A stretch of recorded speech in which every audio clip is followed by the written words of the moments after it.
So a little game that I've created, help your dog have a little bit more impulse control, a little bit more patience. Instead of chasing after a dog in the distance, your dog's going to hold back a little bit.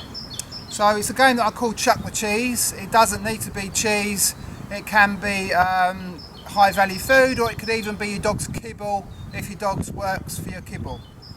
The idea is your dog does a little bit of searching, that's part of the rewards, using his nose, and obviously he's going to get the food that's on the floor.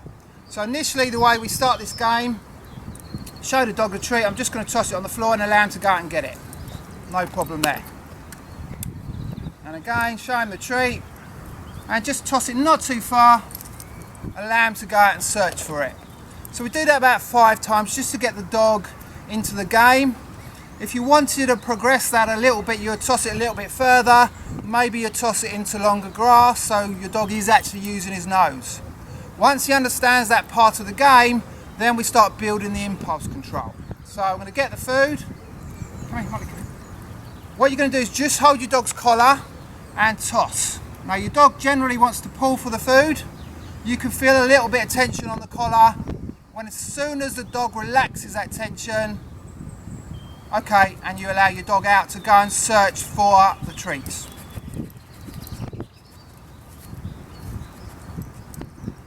And good boy, Fanny, good boy.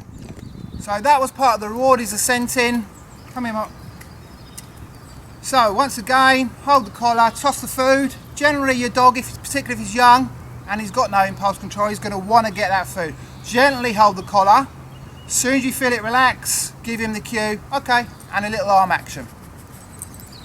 Now obviously make sure you've thrown it within the length of the lead. See there, Motley's searching frantically for it. And good boy, he's got it. Come on.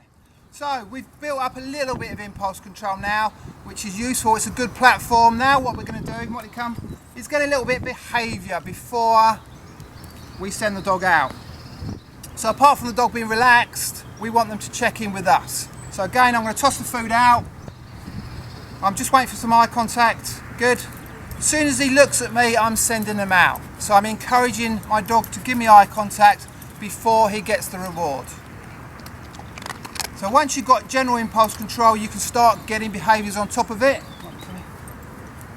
So eye contact can take a while to build up, so spend a bit of time with that one. If it takes 2 minutes for your dog to look at you, wait for that 2 minutes. As soon as your dog does, good or okay, and send your dog out.